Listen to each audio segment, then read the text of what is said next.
Alrighty, before I start this review, I need to get one thing out of the way because, listen, this movie's probably going to catch you off guard. It's a full-on musical. Did you know that? Not a lot of people did in our screening. So yes, it's a musical. Okay, let's get into the review.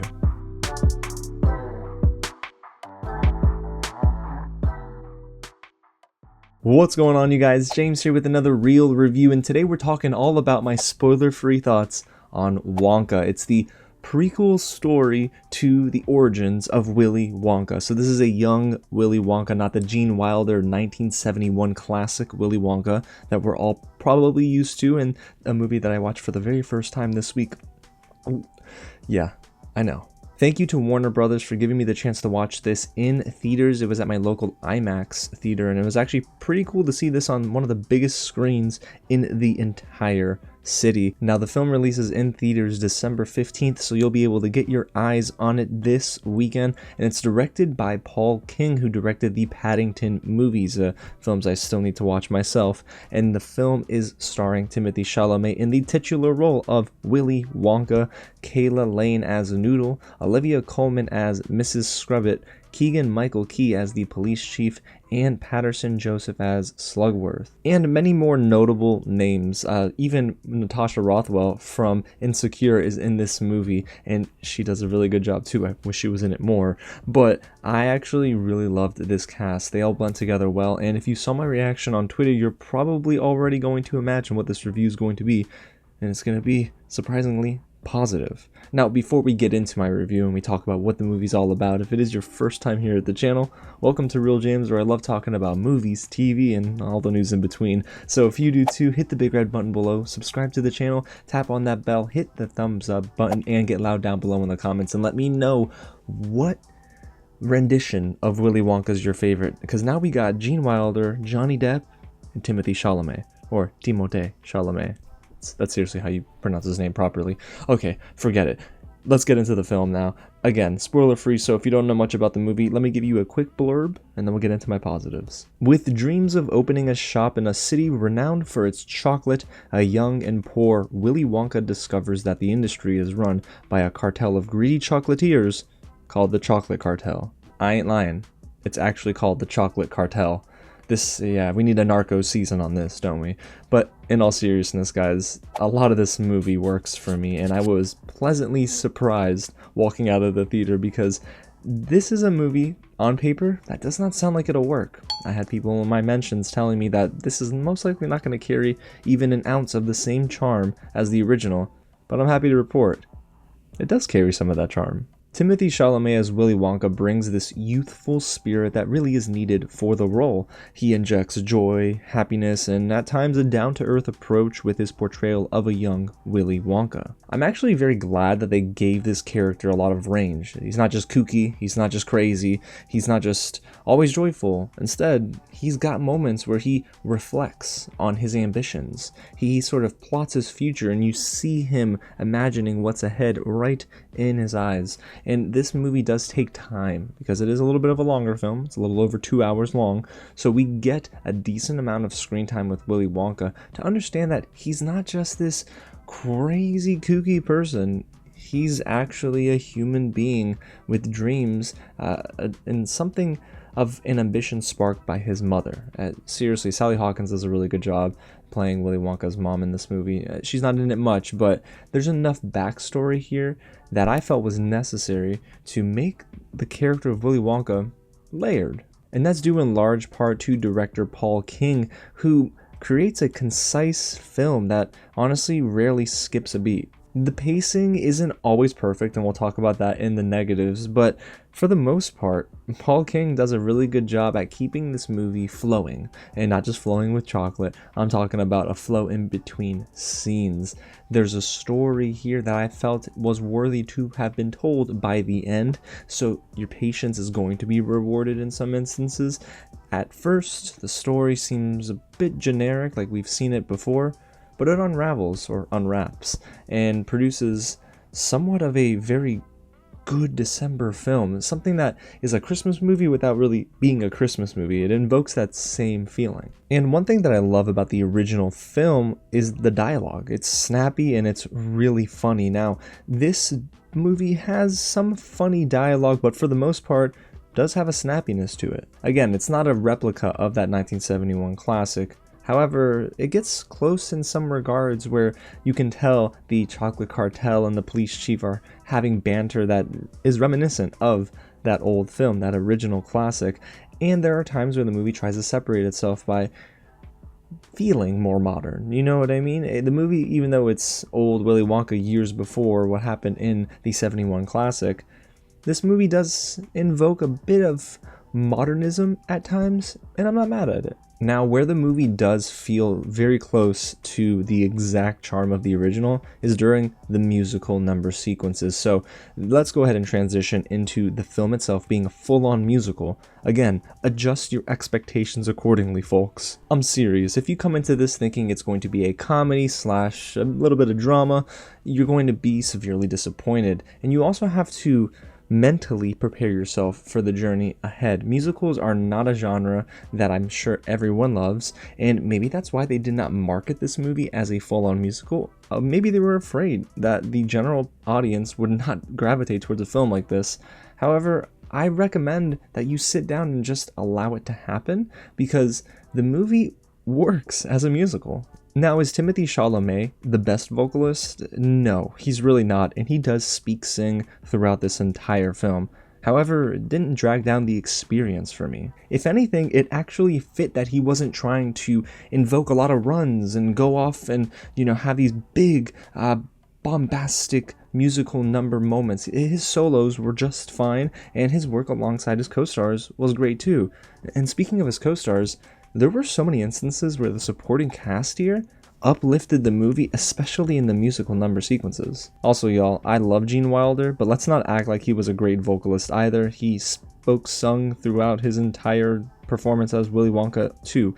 But I digress. Let's get back to the supporting cast, because, man, the likes of Kayla Lane and Patterson Joseph just stole so many scenes. I haven't seen Kayla Lane in anything before this, if I'm not mistaken, and she plays Noodle, the accomplice to Willy Wonka, a young girl who is longing for the discovery of her mother. She wants to know who her mom is, and just, kind of begin to experience life again, because the subplot here is that Willy Wonka and Kayla Lane's character of Noodle and a few others are trying to pay their way out of their debts owed to Mrs. Scrubbit, and she unlawfully keeps them held hostage underground, basically folding laundry and doing the laundry for the rest of their lives.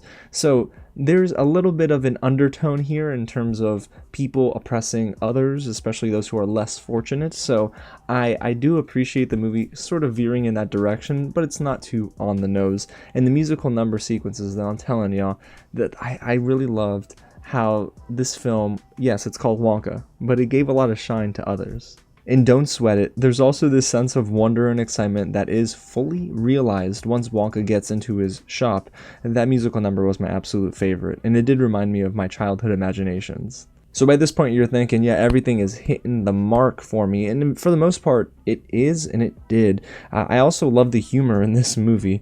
I found myself laughing quite a bit. It's also nice to watch it with a crowd, because sometimes hearing children laugh and then hearing parents sort of chuckle at the jokes that will go over kids' heads really adds to the experience. And there were some standouts in the humor department, like Keegan-Michael Key as the police chief. His character is obsessed with chocolate and is in cahoots with the Chocolate Cartel. So yeah, you can just see how this character could get a little wild at times. And his storyline is, it blows up.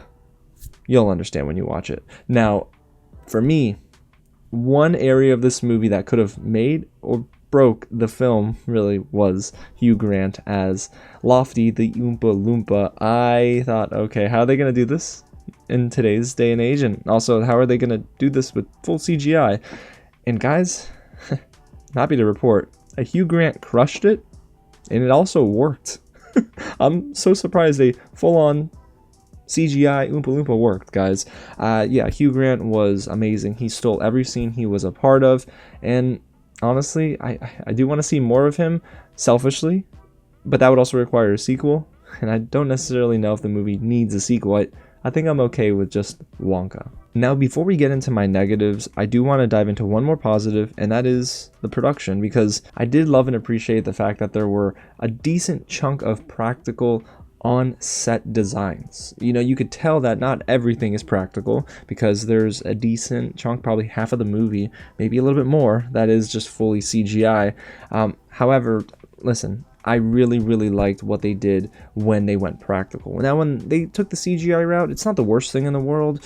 I will say there were some instances where the green screen was far too noticeable, both in a flashback sequence and in a present day moment, but it's not make or break. Alrighty, you guys, so now let's get straight into my negatives, because the list isn't very long. However, there are a couple of things I think are worth talking about. So let's begin with the very first negative I have here, and that's the fact that the movie's a bit longer than it needed to be. If you remember at the top of this review, I said this film's a little more than 2 hours long. Ooh, okay, listen. I don't think any Willy Wonka movie deserves to be that long, to be completely honest with you. And I know exactly why this movie did feel long, and you might feel the same way as me. There are moments where the exposition, it's a little heavy, and I do think that the pacing begins to come to a halt and the momentum is lost. There are some flashback scenes for certain characters, and some scenes that just explain a lot of what's going on in this world that I felt could have been done and executed a little bit better. I wasn't a big fan of the movie in these moments, and it's not to say that that sunk the movie, it's just you can tell when the exposition begins to take over. Thankfully, they snap out of it pretty quickly. However, it's noticeable enough because they do it a few times, and there are moments, again, that I feel like the movie was hitting its stride and then it sort of takes 2 steps backwards. And that's a glaring fault that I had with this movie, because it just made me wonder, did the film realistically need to be more than 2 hours long? And the answer is no.